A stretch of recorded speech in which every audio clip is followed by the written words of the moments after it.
Hi, thanks for tuning in today. This is like a part 2 of Inbox Zero that was recorded 2 episodes ago.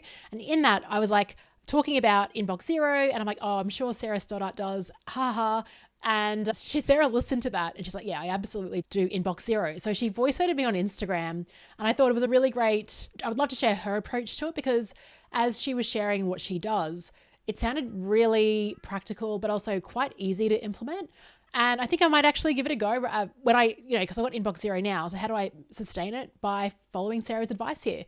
So I'll play her advice and then riff on it at the end. Take it away, Sarah. Hey Leanne, thanks heaps for the shout out on the podcast today. That was a nice surprise in my ears as I was listening to that.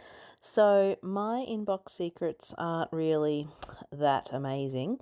I am an Inbox Zero person. I do like to have not many things in my inbox, and if it drops below a screen and I have to scroll, I go into meltdown mode. So a couple of my tips. It does help that when I save an email, it saves to our practice management system, so I can see that it's been saved to that and I can confidently delete it. So that's the first thing. If I have actioned something or I've read it and it doesn't need anything further, I do save and delete, so it's gone out of my inbox. The other thing I do, and I know you said folders are out of fashion, but I do create folders, but they aren't folders that are left there to go into a dark hole. They do serve a purpose. So I have a folder which is to read, and that is, those newsletters, things I want to catch up on that I don't need in front of my face, but need to go into a folder to read later.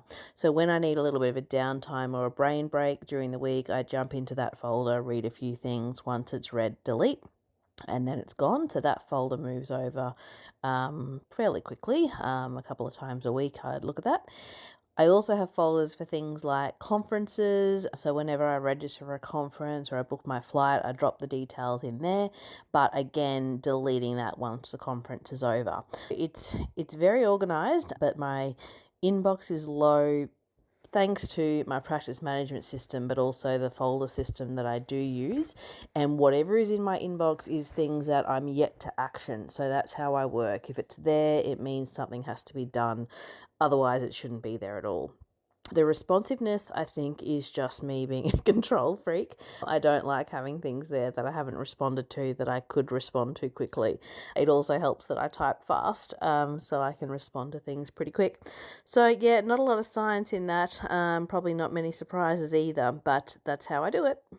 Thanks, and chat soon. Bye.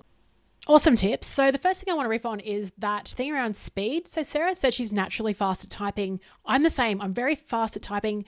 When people look over my screen, I'm like using all the shortcuts on the Apple and just like using shortcuts to flip between tabs, zooming in and out. It's really quite fast, and I often have to really slow down if I'm demonstrating something to someone. But also being able to read fast, I think, is a meta skill that is really important. And this is what I use in facilitation on Zoom as well, because you're talking. And even when I'm doing the live stream with Alan, I'm able to just quickly look at chat and I can just pull up some keywords because I don't know, I'm just a very fast reader. I always have been as a kid, we just churn through books. And I think that definitely helps when it comes to managing this. You also have to be pretty decisive and not be a little bit fearless when you respond, and just be like, all right, 80% is good enough. This is what I think at the moment. So here's the response to get it off your plate. I also listened to a really great podcast with Jenny Blake interviewing Chris Guillebeau, who's released a book called Time Anxiety. I'll link to it in the show notes. This is a new book from Chris, and I am buying this book. And I'm going to, the conversation was fantastic. They talked about inbox shame, not only with the email inbox, but with messages that we get all the time. And I guess just reflecting on their conversation, what I find is when I go on leave, let's just say, and this is when I was working in an organization, you go on leave and you expect to come back to all these emails. But when you send an out of office, people then kind of don't email you anymore, or they know, they have the heads up that you're away and you're not emailing them, you're not getting the responses back as quickly. It's when you're in the inbox, you're shooting out all these messages that you're going to get the boomerang effect and get more of them in your inbox too. So maybe there's something in there around being a bit smarter with what actually needs to be communicated via email. Can you use a phone call? What else can you use? Loom videos. Instead of email, what are some different methods to communicate? Do you really need to do that? And just thinking about that as well. On the show with Chris Guillebeau and Jenny Blake, something that Chris shared was, when you're drowning, you can't just swim faster. A few tips that might help you out with the guilt and stress are: send shorter emails, use delayed send, and recognize the power of doing what you can. Very empowering. So thanks so much for the follow-up episode, Sarah, and for sharing your reflections on this episode. You can follow Sarah's work. She's got a podcast called Calm the Farm, or on LinkedIn, or Vitality Law Australia.